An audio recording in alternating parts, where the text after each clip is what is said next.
Bienvenidos a otro capítulo del Lado Oscuro de la Comunicación, el podcast para empresarios, empresas y emprendedores que te cuenta todo lo que está en el backstage o lo que está detrás de una organización y que pocas veces se habla.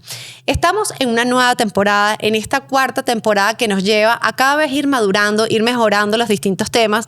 De hecho, fue muy curioso porque hace poco me puse a ver como los primeros capítulos con otras personas, colegas, incluso con mi familia, y me daba cuenta de la evolución que uno va teniendo de temas, de la manera de hablar y de la manera de hacer las cosas. Incluso me atrevería a decir que hay cosas que hubiese cambiado totalmente, pero como ya están escritas, dichas y habladas, pues así se quedaron.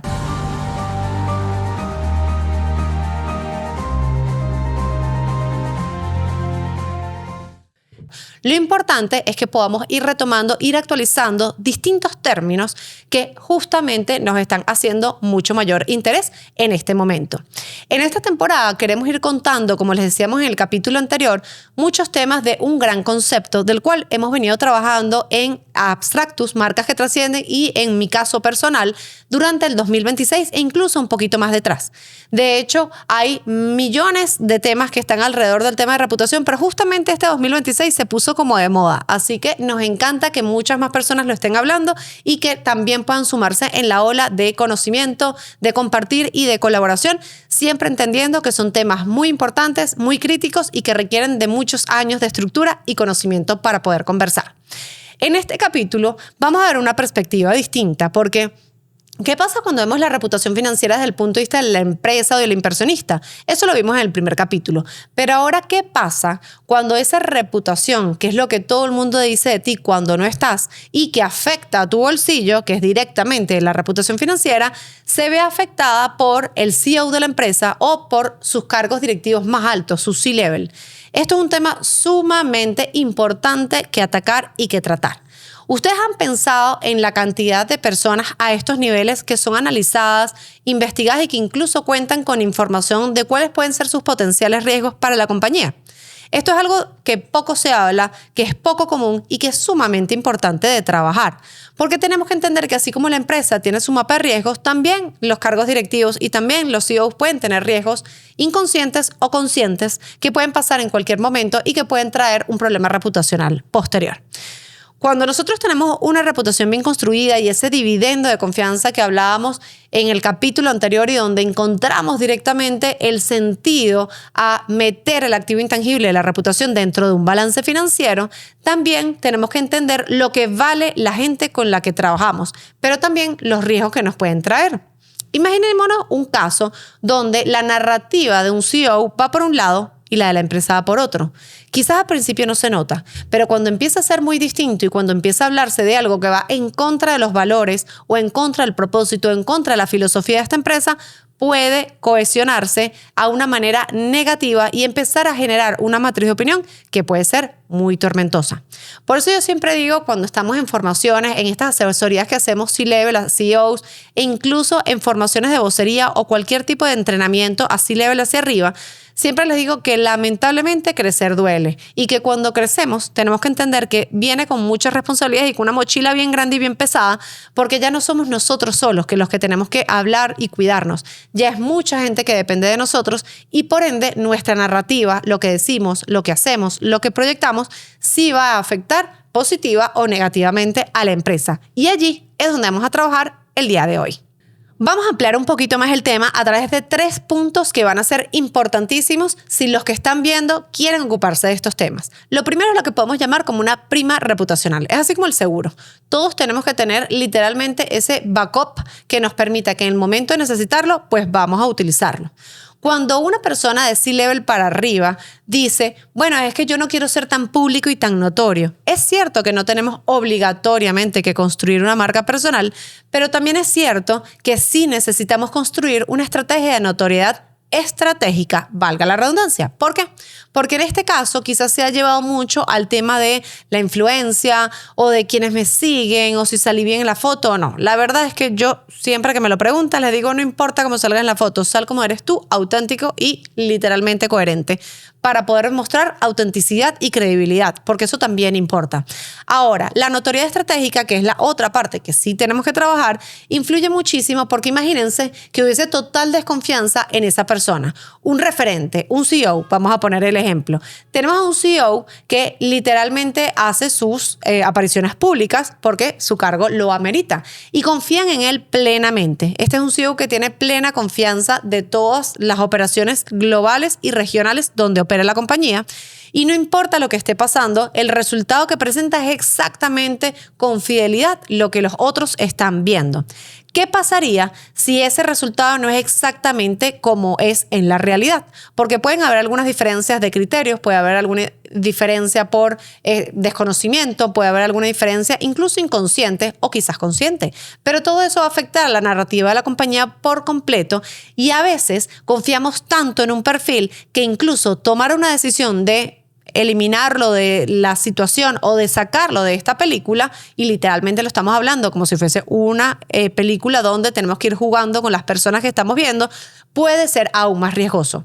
Entonces, ¿qué pasa cuando entregamos por completo la confianza a una sola persona? Lo más lógico y lo más recomendable siempre va a ser que cuidemos nuestra prima. Nuestra prima reputacional es no solo entregar la confianza por completo en una persona, es confiar en todo tu cuerpo directivo, en todo tu C-level, porque cada una de estas personas tiene una habilidad, tiene una información, tiene algo que destacar y una habilidad que va a hacer que en el momento menos esperado pueda salvarte y cuidar tu reputación. ¿Por qué? Porque se construyó confianza de principio a fin en distintas áreas y no un solo poder. El segundo punto tiene que ver con protocolos de contención y narrativa. ¿A qué nos vamos con esto y a qué nos referimos con esto que puede sonar así como muy elevado? Básicamente que toda empresa tiene que contar con protocolos de comunicación para este tipo de momentos. Así como hay protocolos para atender una emergencia por si hay algún sismo o si hay alguna alarma o hay alguna situación, también tenemos que contar con protocolos de narrativa, de comunicación y de situaciones que puedan salirse del estado de confort porque puedan cambiar el curso normal de la historia. ¿Qué pasa? Cuando tenemos situaciones donde la confianza se puede ver afectada, la empresa tiene que salir obligatoriamente a dar la cara. Hay muchísimos casos, algunos más conocidos, y estoy seguro que algunos de ellos los conocen muy bien que a otros, pero todas estas situaciones recaen siempre en exactamente lo mismo, que tanto la gente confía en lo que estoy haciendo y en lo que estoy diciendo. Si yo soy una empresa consolidada, con buena reputación, buena trayectoria, una credibilidad impecable, pero alguien de alto nivel, un vocero público dentro de la compañía, comete un error, lo que haga la empresa va a ser literalmente el resultado de lo que vendrá después. Ahora, esto no es tan fácil porque hay distintos tipos de empresas. Por ejemplo, en una empresa transnacional que no cotiza en una bolsa, es mucho más fácil tomar una decisión. Pero en una empresa, por ejemplo, que cotiza, requiere otras características distintas. Y si nos vamos, por ejemplo, a una empresa familiar, ¿qué va a pasar cuando sea el hijo el que está dando la cara o el que es el líder de la empresa y no sabemos qué hacer con esa situación? Allí es donde tenemos que entender que todo tiene que trabajar como un ecosistema, que las empresas no pueden trabajar un lado finanzas, otro lado marketing, otro lado comunicación, otro lado legal, que todo tiene que ser literalmente incluido dentro de un ecosistema reputacional para que esto pueda funcionar. Cuando nosotros, por ejemplo, queremos posicionar a una empresa, a veces se habla del posicionamiento de la empresa, de la marca como tal, pero ¿quién la lidera? ¿Quién está detrás? ¿Quién es el que da el impulso y el empuje a todo eso que estamos hablando? Bueno, ahí es donde necesitamos entender que necesitamos hacerle toda una radiografía, entender muy profundamente quién es esa persona, quién es esa empresa para poder empezar a actuar. Un rumor, una palabra maldicha, una frase inadecuada puede hacer que la confianza en una empresa se pierda por completo. Por eso el cuidar la narrativa tiene que ser de principio a fin. Y hay momentos donde tú y cada una de las personas que trabajan en la empresa van a querer ir insertando distintas narrativas, pero tiene que ser siempre validado y cuidado por todos los actores. Y sobre todo, ser consenso para la coherencia y la consistencia. Recuerden siempre que hoy somos una empresa, mañana también lo somos y pasado mañana también lo somos. Lo importante es que vayamos ese aspiracional de cada día ser mejor, pero no retroceder, porque la reputación se construye en el tiempo, no un pequeño periodo de tiempo. El tercer punto tiene que ver con la inmunidad de la marca. Sí, con la inmunidad que nosotros podemos crear y solo se puede crear a través de una estrategia de reputación. No lo puedes crear con una estrategia de marketing, no lo puedes crear con una estrategia de relacionamiento, porque abarca muchísimas aristas que tienen que estar presentes, como si lanzaras muchas piezas encima de la mesa y tienes que organizar todo ese tablero. Literalmente es así. Ahora, Ahora, ¿qué pasa? Todos los inversionistas de los cuales se habla muchísimo y es un mercado y es un sector del cual históricamente se ha hablado, pero particularmente en los últimos 20 años, inversionistas como Sequoia, como BlackRock o como cualquiera de estos, no buscan solamente a empresas que tengan potencial de crecer, sino buscan empresas que puedan ser predecibles, que su brand equity literalmente pueda ser predecible y tú puedes decir, hoy estás acá, pero mañana puedes estar en este otro lado. Estos fondos están clarísimos que las inversiones algunas veces son de riesgo para perder y algunas veces son de riesgo para ganar, pero entienden que es un juego de predicción donde todas las apuestas están sobre la mesa para poder saber cuáles empresas sí y cuáles empresas no para poder tener un futuro de ahora en adelante. Si es un futuro que viene acompañado por unas buenas finanzas rápidamente, mejor. Pero lo importante es que sean predecibles a nivel reputacional porque es mucho más fácil poder construir 20 años de futuro con una empresa ya consolidada o una empresa cuyas personas que están detrás ya tienen ese historial crediticio, por decirlo de alguna manera, que una empresa que es totalmente desconocida para todos los sectores.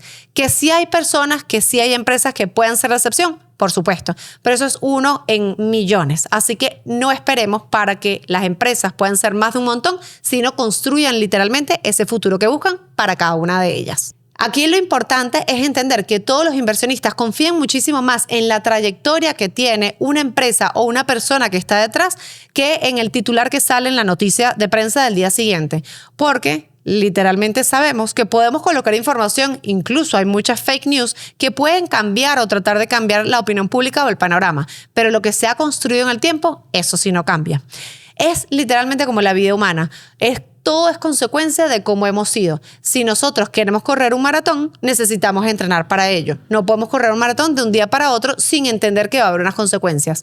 Pasa exactamente lo mismo en las empresas. No podemos ser ninguno, no estar aparecidos, no tener posicionamiento y de un día para otro tratar de llenar todas las noticias con nuestra información porque no va a haber nada que lo respalde y no va a haber esa credibilidad de la cual este 2026 se habla tanto. Y se habla tanto porque vivimos en un mundo en el que cada vez más noticias pasan, en el que la rapidez con que se está moviendo todo es impresionante y están sobreviviendo aquellas empresas que son realmente las que se han preocupado y no solo preocupado, sino ocupado de construir su reputación para ser unas marcas que realmente quieren trascender a una pura rentabilidad.